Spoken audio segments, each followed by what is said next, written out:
Welcome to the Experience Darden podcast. I'm your host, Brett Twitty, and you are listening to a new episode.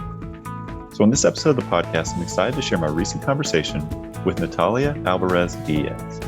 Natalia is a second-year student in our Full-Time MBA Class 2022, and she is also the president of our Graduate Women in Business Club. Natalia and I recently connected via Zoom to talk more about her background, what led her to Darden, and what GWIB has planned for the months ahead. I think you're really going to enjoy this conversation. So without further ado, here's my interview with Natalia Alvarez Diaz. Natalia, welcome to the podcast. Hey, Brett. Thanks so much for having me. Well, it's nice to see you here. Our paths have crossed a few times over the past couple months as we've been planning for the diversity conference. That's coming up. A lot to look forward to in the weeks ahead. Yeah, I'm very excited. Yeah, diversity conference is coming up. GWIB, Graduate Women in Business Conference, is also coming up. So we talk a lot at Darden about how Q2 is an extremely busy time, and it's definitely true for me this year. Even as a second-year student, you're finding ways to fill up your time. Yes, different sort of priorities and events, but definitely just as busy, but all good things. All right. Well, tell us a little bit more about who you are and your background before coming to Darden. Yeah, sure. Happy to do that. I am originally from Mexico City. I am the daughter of diplomats. And so I was lucky enough to spend my childhood in a few different places. I was born in Canada at the time when my parents were working on NAFTA. And then my family moved around the world, but also stayed really close to Mexico. We typically would go abroad and then come back for a few years. So after being in Canada, we went back to Mexico. I then spent a few years living in New Zealand, right around the time when Lord of the Rings was filmed. So a particularly good time to be living there, especially as a child and sort of young adult.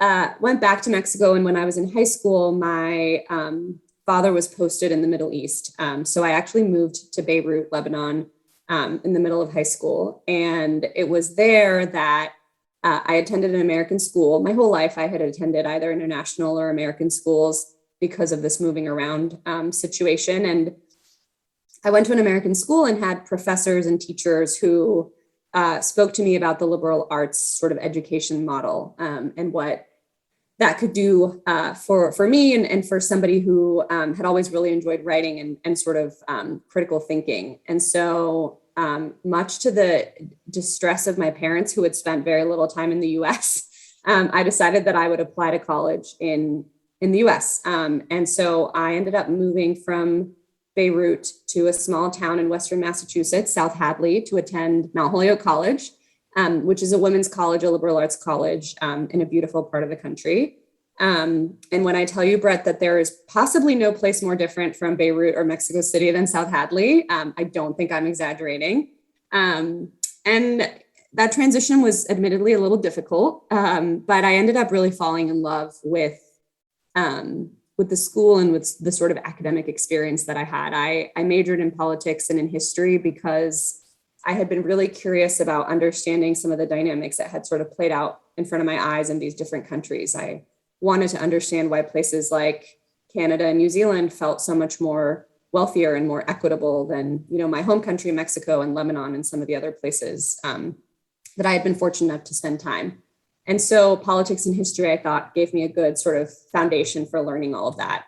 And through that learning, I also realized that one of the greatest determinants of change and positive social change was education. So when I graduated from Mount Holyoke, I set out to work in education and joined, at the time, a small firm based in Washington, D.C. that was doing best practice research for community colleges and universities, but starting to explore the role that technology could play in sort of helping to close some achievement gaps, helping to recruit more diverse students, helping to ensure that folks were graduating from college with less debt. And I thought I'd be there for a couple of years. I am a millennial after all.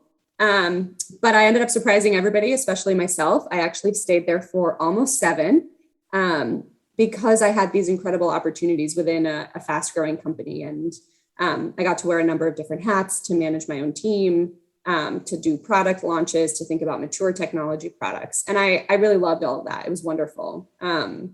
I loved living in Washington, D.C. I was really involved in the local community as a immigrants' rights organizer, as a volunteer for different organizations. I met my fiance there, so that has been great. And still really connected to Mexico where my family lives, but also very grateful to have ended up in Charlottesville, which is a truly beautiful, beautiful place. You mentioned coming from Beirut to South Hadley, that change and difference. As I was listening to your story, there's lots of moving around and relocation. Do you feel like you were equipped for that kind of change just because you had sort of constant change? I think about my own lived experience. When I grew up in Charlotte, I was in the same town for the first 18 years of my life until I went off to college. I think the grass to some extent is always greener, because I think when I was growing up, all I craved was that feeling of I'm from one place and I know all the traditions and nobody questions where I'm from or where I belong.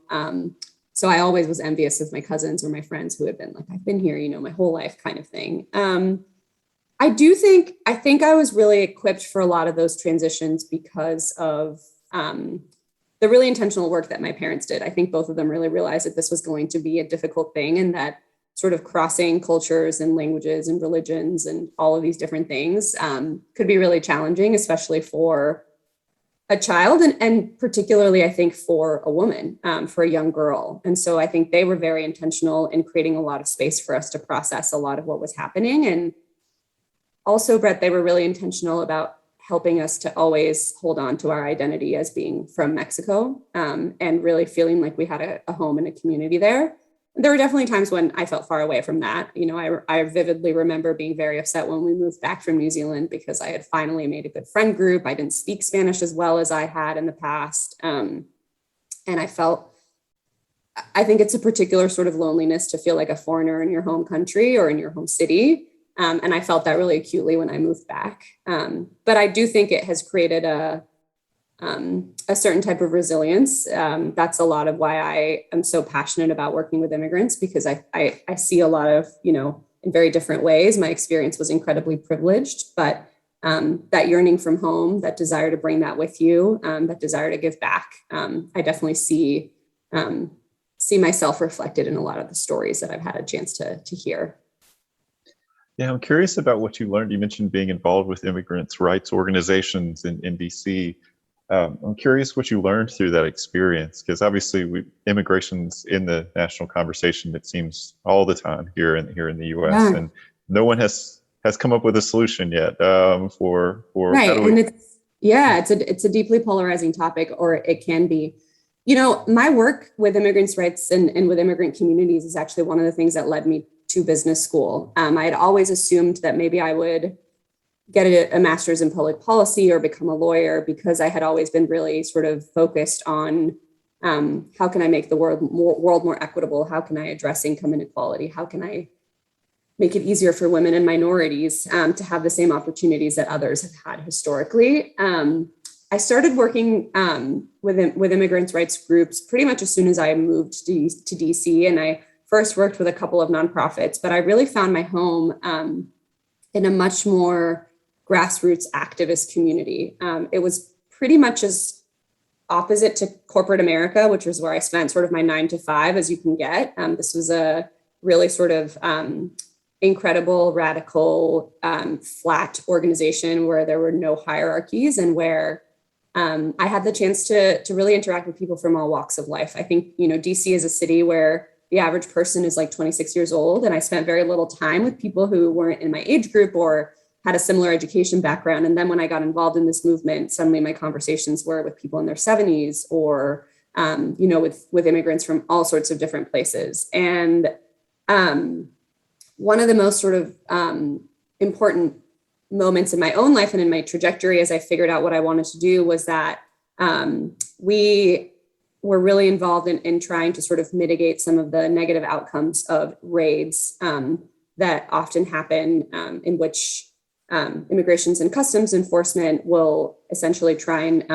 come in, do raids and deport folks who are here without status. And as you can imagine, that has a huge consequence on those communities and families. And there was one period of time in which there had been an announcement that there were going to be massive, large-scale raids and that a lot of them would be concentrated in the Washington, D.C. area. And so we came together and said, what can we do about this? Is there anything we can do to support the community?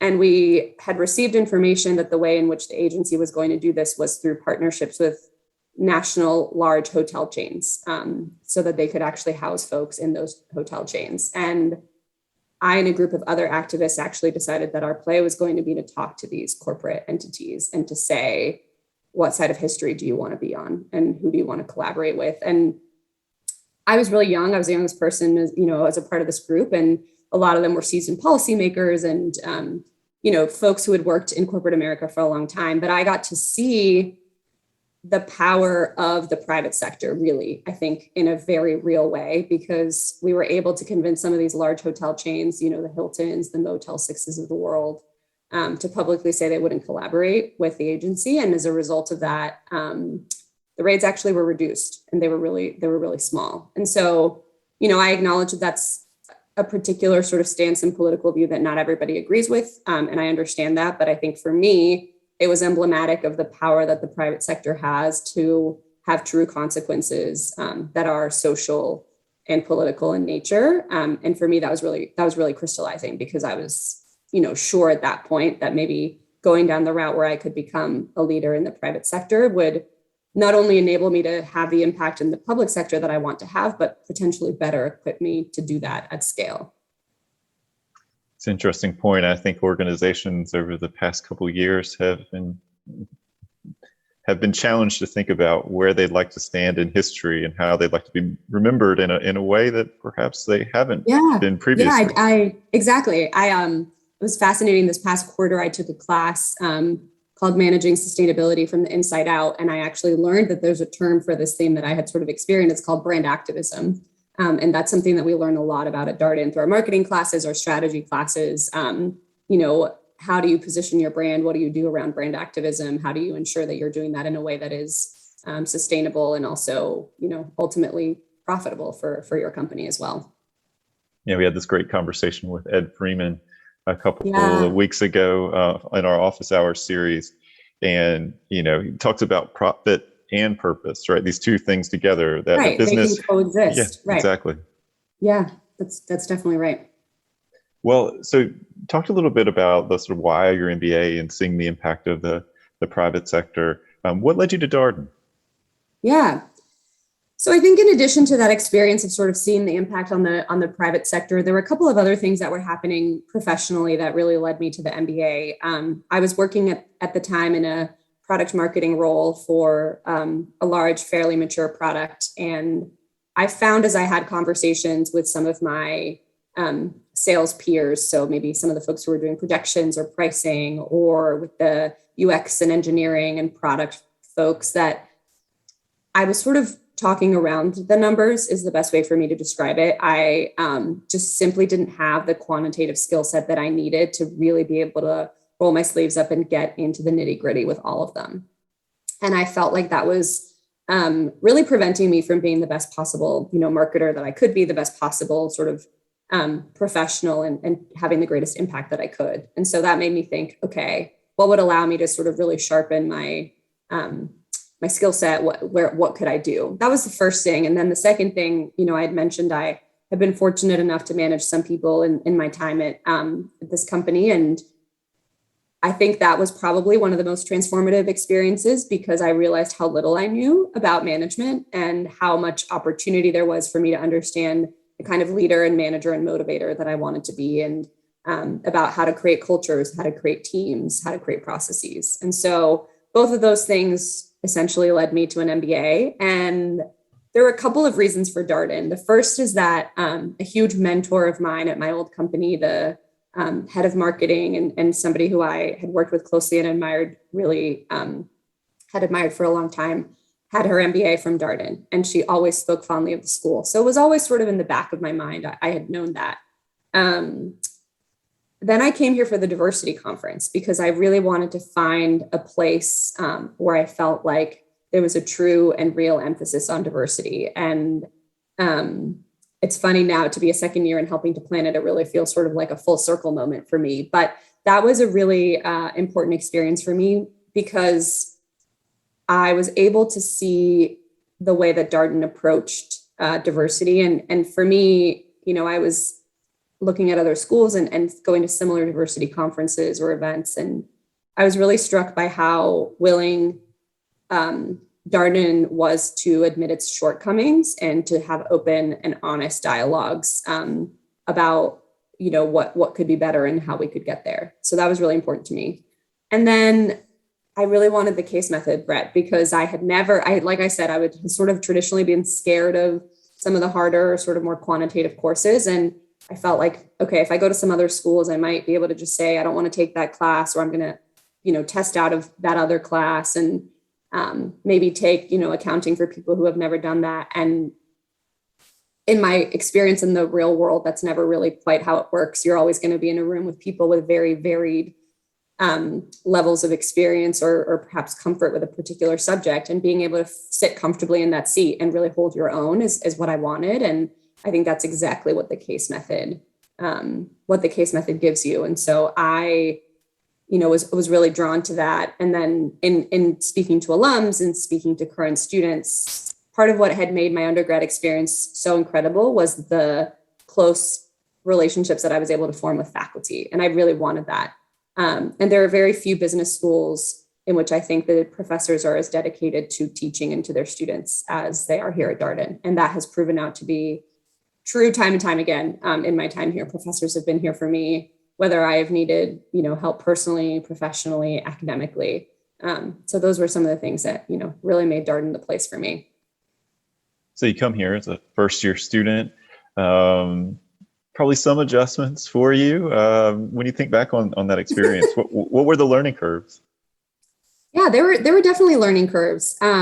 I had been out of the workforce for 7 years. Had been in the workforce for 7 years, and so hadn't been in school.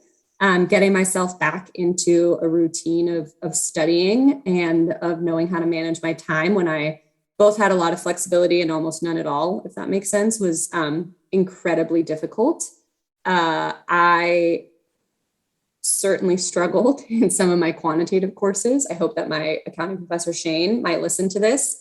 He knows all about that. And that was, for me, also certainly a big adjustment. And I was also a class who came in the midst of the pandemic. So in addition to sort of the things that can be challenging about being in an environment in which it's incredibly academically rigorous with a lot of emphasis on securing a coveted internship. I was also doing this as the pandemic raged on and I was separated from my family, with the possibilities of bans and borders being closed. So that was certainly a challenging time, but I always felt like it was the right choice. I had always worried that maybe I would, have considered deferring or maybe doing something different. And I never felt that way. I knew pretty much as soon as I set foot here that I had made the right choice. And again, in some ways, I think MBAs are designed to prepare you for what comes, what might come at you as a, general manager or an executive at some point. And crises that are sort of unprecedented, those are probably going to happen. So getting the chance to kind of navigate that early on while challenging, I think has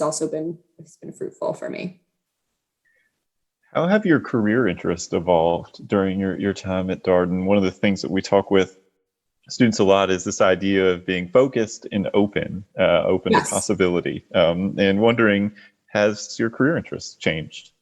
Yeah, I would say they have actually. I came into Darden thinking that I would most certainly recruit for a more general manager role. I know in the long term that I'm really interested in thinking about how to integrate social impact into the strategy of different corporations and organizations, and working on public-private partnerships and things like that. And my thinking had always been, I'll go into general management. I'll really understand a corporation from the inside out. I'll have a good lay of the land, and that will enable me to really have an impact as, somebody working in strategy later on. And when I got to Darden, and I had, it was a great plan. I was very, very excited about it. And then when I got to Darden, I started talking to all of these second years and these professors and the alums. I have, really been sort of floored by how unbelievably generous and available the alumni have been to me.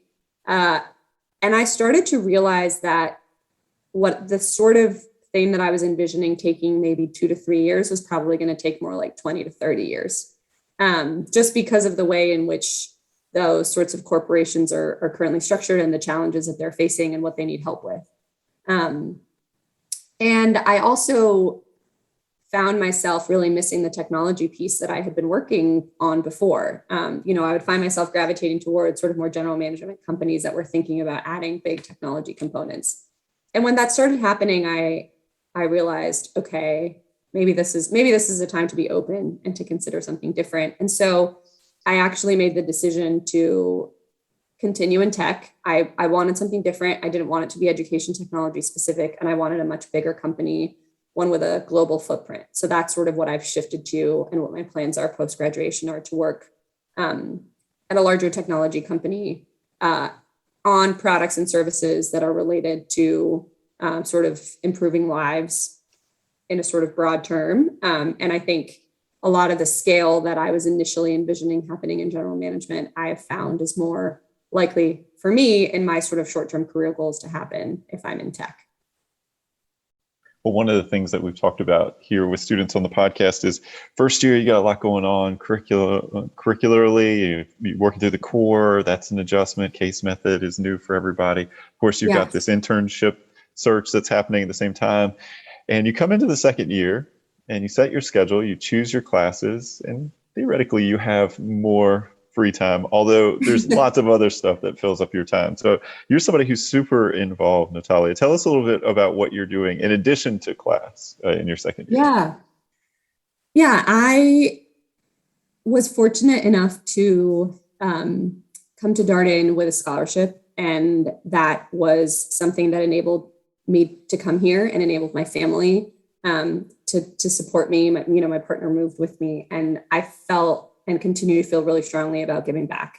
That has sort of always guided my desire to be as involved as I am.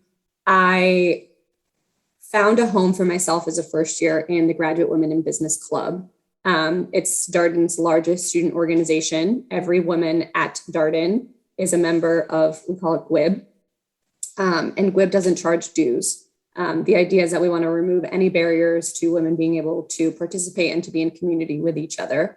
And that is a club that is dedicated to helping support women, helping to recruit more women to Darden, helping to foster connections between the Charlottesville community, faculty, alumni, and current women.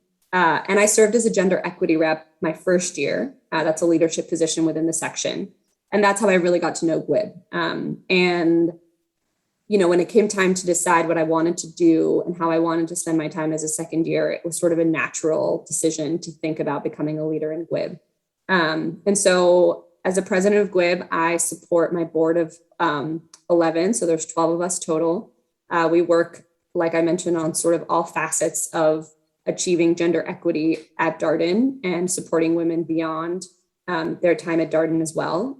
So that's something that takes up a lot of my time, but is incredibly important to me and has made me feel incredibly connected to this community. It's also probably the best classroom I have, if that makes sense. It's an opportunity for me to manage my peers. It's an opportunity to negotiate with corporate sponsors, to make big asks of alumni, to take risks, to talk to the administration. I feel like it's been my greatest opportunity to sort of put into practice a lot of what I've learned in the classroom. And I know I'll continue to do that outside of Darden, but it's really special to be able to do that here. I'm also involved in the Darden Student Association Diversity Student Advisory Group. So it's a group of students who think critically about diversity initiatives, diversity, equity, and inclusion initiatives at Darden and how those can be strengthened. Darden also has a resilience program, which is designed to do prison education. So I'm an instructor in that. I actually haven't started teaching. My teaching starts in the spring, but I'll be teaching entrepreneurship and sort of core business competencies to incarcerated women at the Fluvanna facility, which is a facility about 30 minutes from Darden and Charlottesville. So I have, I'm incredibly excited about that opportunity. I'm also involved with Net Impact. That's one of our other amazing clubs. I serve on the board of a local nonprofit through a program that Net Impact has called Board Fellows. And sort of tying it back to the very beginning of our conversation, I knew I wanted to continue my work with immigrants. So the organization that I support is Sin Barreras, which is a local Charlottesville nonprofit that supports the Latinx community in Charlottesville. And actually now we're starting to expand some services, just opened an office in Waynesboro. So it's certainly really busy. That's a lot of things to have going on outside of class, but it's been one of the greatest ways for me to meet other people, right? Especially beyond sort of section or whatever interests I might have that lead me to coalesce in classes with people who perhaps are similar to me or have similar backgrounds. The student clubs have been an amazing way to do that and to sort of stay involved. I appreciate your comment about how you're getting outside of Darden and getting involved in the community. You would be surprised how many prospective students ask about how Darden students give back or get engaged with the Charlottesville community. And I always wonder what that looks like on an individual level. We have like Building Goodness in April and things like that. But what's it meant to you to kind of get outside of business school for a little while and connect with people living in Charlottesville, living in perhaps Waynesboro? It sounds like maybe that's to come. Yeah. It's been so important. I think what is true about Darden and often about, different business schools or graduate schools is that it can become a place that feels a little bit like a bubble. And it's a beautiful bubble. I wouldn't change it for anything. But it can be at times easy to get sucked into whatever event you're planning, whatever, finance final you might have. Your recruiting. And I think, as people who are going to graduate from this institution with an incredible amount of economic and just knowledge privilege, I feel really strongly about staying grounded and understanding what is going on in our local communities and the global community and understanding what ways we can support those communities. So for me, it has been a way to really retain a sense of self, of who I am outside of the Natalia in the classroom or outside the Natalia who helps first years recruit for tech roles. And I think it's really important that we learn so many things. We have so many concepts, and oftentimes we're applying them to corporations halfway across the world or across the country. The truth is that Charlottesville has so many incredible opportunities and so many challenges that really need to be addressed and that I think we can make a huge impact in. I'm taking a nonprofit class actually this quarter with Tony Irving, and that class actually is going to allow us to do some consulting for local Charlottesville nonprofits. And my Sin Barreras experience has sort of certainly taught me that there can be a big gap between the experience that maybe a student has here at Darden and the lived experience of somebody living in Charlottesville. And so the more that I can do to understand that and potentially close those gaps, I think that's important to me. Yeah, you make a great point about the bubble you can get caught in graduate school, and you just think this is everything, and you're like, well, maybe not. There's other stuff happening in the world. Exactly. You got to get out of it. So you got a lot going on. It's amazing, the list of things that you just shared. What are you looking forward to in the months ahead? Yeah, I'm incredibly excited about our Graduate Women in Business Conference. So that's a conference, Brett, that we typically host in the fall in person. Of course, last year it was virtual, but this year we're actually organizing it in a hybrid format. And that conference is going to bring together women from the first year class for 2 days of programming in which they'll get to meet corporate sponsors, alumni, and also just really spend time with each other, trying to further form these communities and connections. It was a really important part of my first year. It's how I got to know some of the women who have since become lifelong friends for me and a huge support system. And I think also an amazing way to engage some of our alums who are so excited to come back to Darden and get to speak with current students. So that I am incredibly excited about. Fingers crossed, we will also have the chance to do a Darden worldwide course. That's something that I've been excited about since, I even learned about them as a prospective student. They've just sent out a list. So now, I'm sort of anxiously trying to figure out whether I'd rather go to Sweden or Iceland or Spain, or there's even an opportunity to go to Alaska.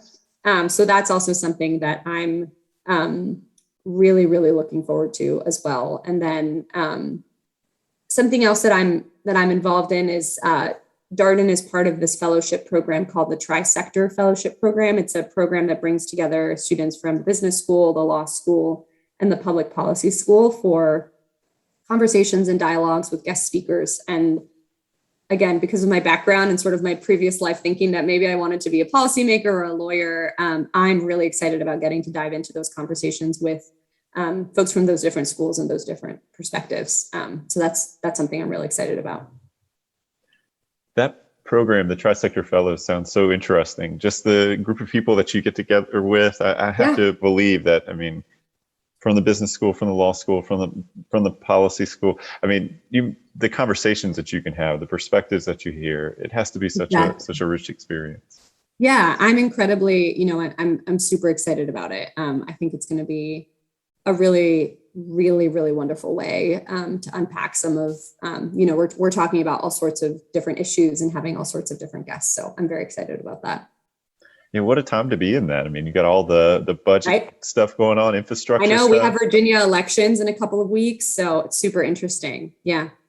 Yeah, it'd be curious to see what happens with the midterm elections. Those tend not to go so well for the party in power, historically speaking. So a lot of eyes on Virginia and the governor's race here. A lot of eyes on Virginia.